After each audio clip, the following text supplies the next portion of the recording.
This is Clint, your board game hero. Today I just want to talk about the things that I have learned in the hobby when I started and I still apply up to this day. I'm sure most of you already know this, but for those who were just beginning, I hope this helps you in a way that gives you a jump start when you're entering the hobby or just starting with a hobby. Alright, so let's start with number one. Number one, you can make your own dice tray using a picture frame. I have an example here right now. I have two dice trays here that I made from two picture frames. The things to look out for is the size, of course, the size of what you want. I always want small so that it doesn't take much of my table because I usually play on a small table. You also want an inch deep frame, which is it's not that hard to find. So the first thing that you will do is to remove the cardboard that is supposed to be supporting the picture, and then replace that with a corkboard. You can buy corkboard from the National Bookstore or any school supply store. You just replace it with a corkboard, and you can keep, like this one, I decided to keep it. You can keep the, what do you call this one, the glass that protects the picture for added protection, but you don't have to. You can just take it out, use it for something else. If you have a spare picture frame hanging around in your house that's not being used, you can definitely convert that into a dice tray.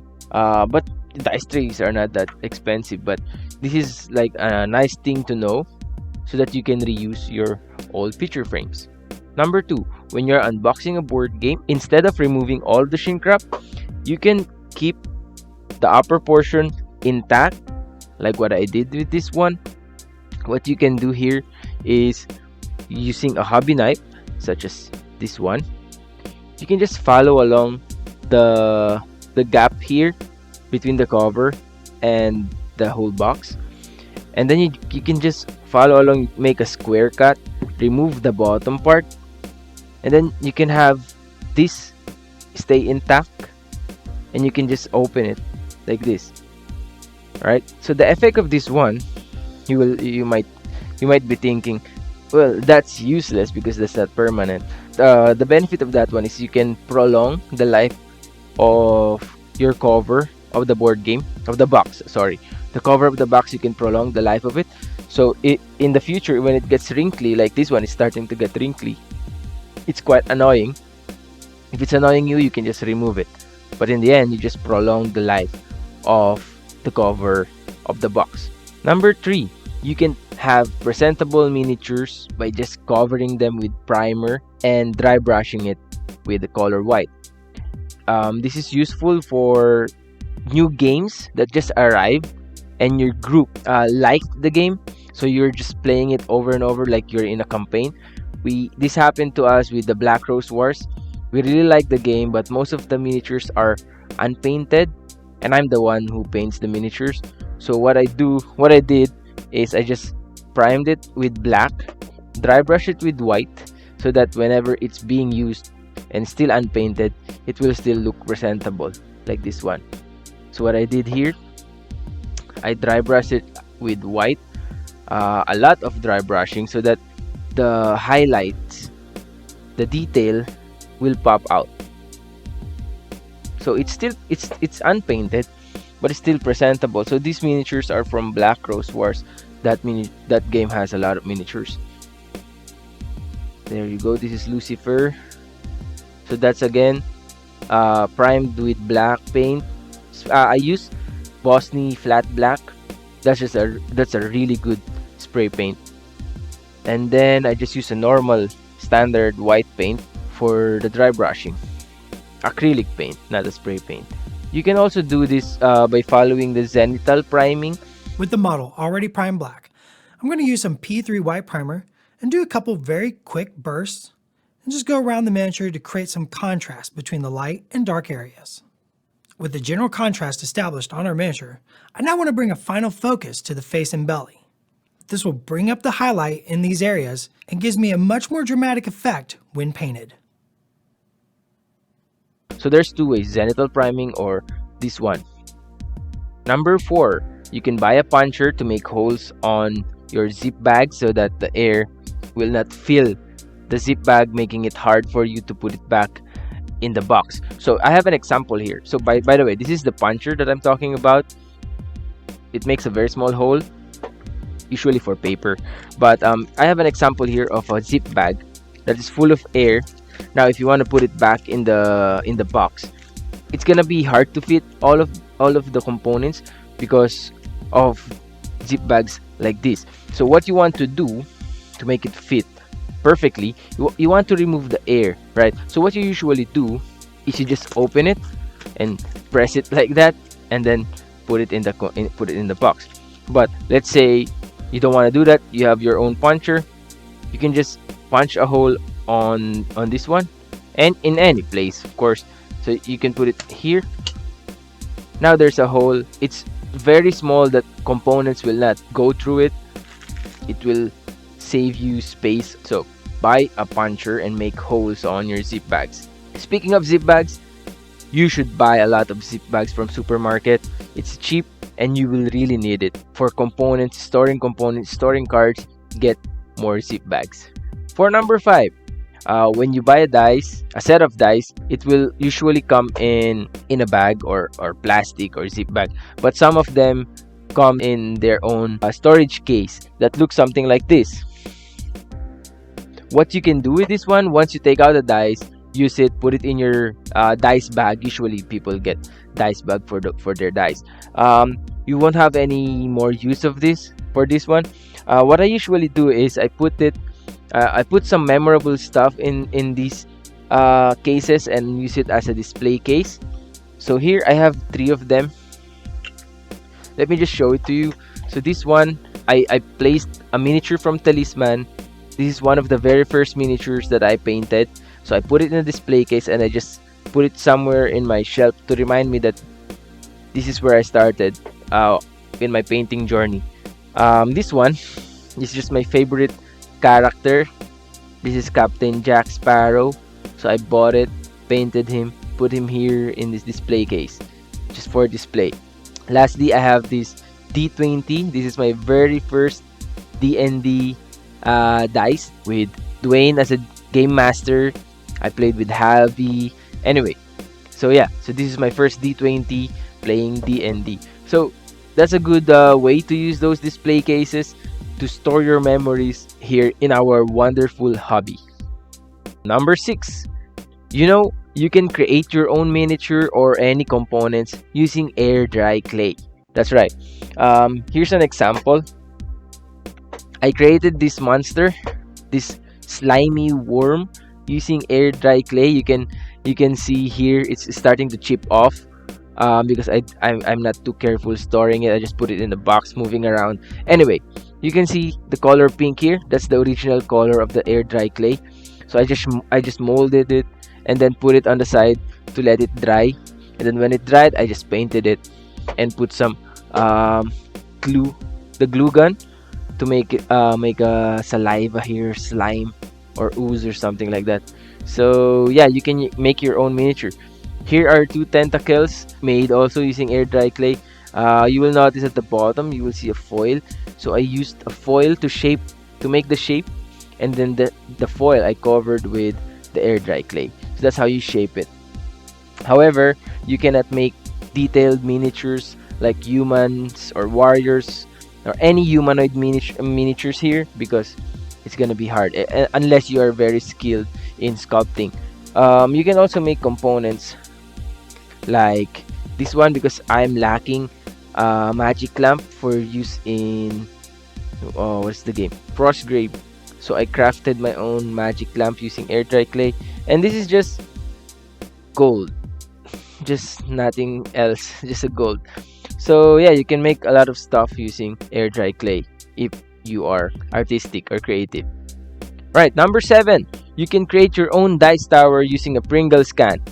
Trust me, I already did it. I just cannot find the one that I made before, but it's very easy. You can let me just draw it. So you have your Pringles can like that. So that is your Pringles can. What you will do is you can make a cut here. Make sure it's diagonal. A cut here, and maybe starting at the top here. So you have this Pringles can with 3 cuts, and then you can just insert a card or a cardboard here, something that is hard but not fully on that side. Make sure the dice fits here, and then at the bottom you can make a hole like a tunnel like that, and make a cardboard here like a ramp. Make a ramp, so this is a ramp, so it will go down at this direction. So you drop your dice here at the top, it will bump here, it will go here, it will go here, and then lastly it will drop on the ramp, and you have your dice here. So that's how you just make your own Pringles can dice tower. Very easy, very cheap. So buy a Pringles now, any flavor you like, and then when you finish it, start making your own dice tower. Number 8, there is an app you can buy. You can get it on iOS or Android, but the name is Board Game Stats, or in short BG Stats. This allows you to have a list of your collection. It's connected to your Board Game Geek account if you have Board Game Geek. If you don't, start creating now. You can have your own collection synchronized into this app, and then when you are playing a game, you want to record who won, what score, and you can after a month you want to look back at it. This app is very useful for that. It also has analytics, so you can see how many games you've played in a year, how many times you played a certain game, and stuff like that. So it's very useful. It has an insight here, some charts here for those people who like data. You can have your all play history here, and what else? You can just have an information about your own game. This is your own collection, this is my collection. So yeah, get BG Stats app. It's very useful. You're not gonna regret it. Right, so speaking of apps, you can also find some community created application. This one is just created by a fellow board gamer. You can check out in the forums and in the discussion. Some people already created an app, a free app for a board game, like I don't know, maybe Cthulhu Death May Die Codex app, created by yours truly. So if you have Cthulhu Death May Die, download the app that I created. It's Cthulhu Death May Die Codex and Randomizer. It's completely free. You can use it in your game, and it's created by me. Number 9, you can make your own inserts using foam board. This is not an insert per se, but this is made of foam board. This is a dice tower. I created it entirely of foam board. So that means you can create a lot of things using foam board. What is foam board? I don't know, but you can buy it in National Bookstore for 49 pesos, I think. One sheet like this, size A4 or larger than A4. You can download the schematics, you can follow the sizes there. You cut your foam board, stick it together, and then you will have an insert like this one. But this is not an insert, this is a dice tower, but it's made of foam board. So yeah, you can also start crafting your own terrain using foam board. So there's a lot of things you can do in foam board, and one of them is creating your own insert. Number 10, I don't have an example for this one, but you can laminate your roll and write sheets. That's right. Let's say you have a roll and write that you will print one paper, you use it, throw it to the trash, print another one. So to prevent that from happening, you can just print one, laminate, buy a whiteboard marker and just a cloth for erasing, or just a tissue. You can use a tissue, and then you can just start playing your roll and write on that same paper. You just erase it for the next game. Print 4, print 5 for 5 players. It's distributed around the table, and that's the only thing you will need. You won't have to print more and more. So that's environmental friendly as well, which is good. Number 11, Silica Gel. When you buy board games, unboxing it, surely you have noticed this. You will see a silica gel, very small. You may be wondering, what is it for? It's for controlling moisture and preventing mold on the components. So if you want to maintain the quality or the condition of the components inside the box, especially if it's stuck in your shelf for a very long time, it will surely happen. It will damage the components, the box. So it's best to keep silica gel. You can buy maybe a pack. distribute it to your collection, open the box, drop in 2 3 silica gel in there just to control the moisture in the future. All right, so this is very simple. Next is cutting mat. If you are a painter or a print and player, what do you call it? Print and play builder or crafter, I don't know. Anyway, if you print and play or paint, you will really need this one. It's a very helpful. So when you are when you're printing a game to be played, print and play, you can use this as a cutting board so that you won't damage your table. When you are painting, you won't have to worry about dropping paint on your table, because it will be covered, or it will be absorbed by this one, right? So cutting mat, it will be useful to you if you print and play or paint your own miniatures or craft your own terrain using a foam board.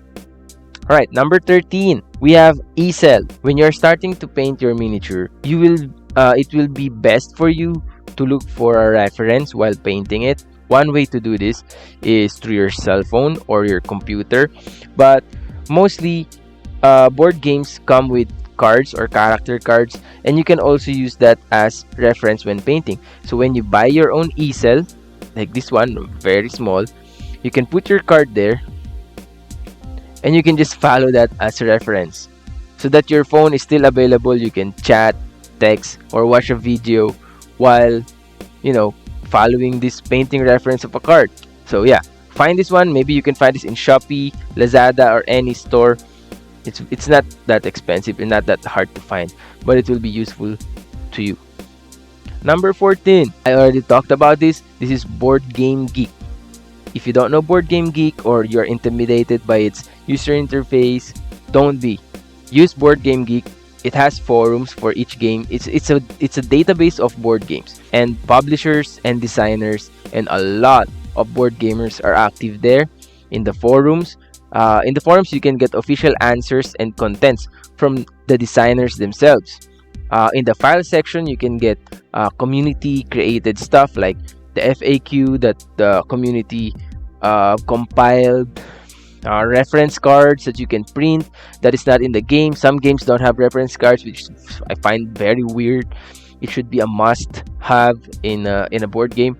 And more. Some community created variants and reteam. You can find it in BGG file section, and for the forums, you can find some answers to your questions. So create your Board Game Geek account and start browsing now. Number 15, and this is the last on our list, join the local community groups. There are a lot of community groups on Facebook, and it would be in your best interest to join them. You can have tips and tricks and techniques, and you can share your photos, because not all of your friends on Facebook is interested in board game, and sometimes you don't have anyone to share your experiences with or ask questions. There will always be Facebook groups for community of our hobby. So there are international Facebook groups. One is Board Game Revolution, Board Game Spotlight, the Board Game Group, Solo Board Gamers, and a lot more. But if you wanna speak in Tagalog, Filipino, kausap mo yung kapwa mo Pilipino, meron tayong mga local groups. We have local groups for fellow Filipino, like Philippine Board Game Enthusiasts. We have many members there. We have Tabletop Gateway Philippines. And of course, for the solo board gamers, we have Solo Board Gamers Philippines.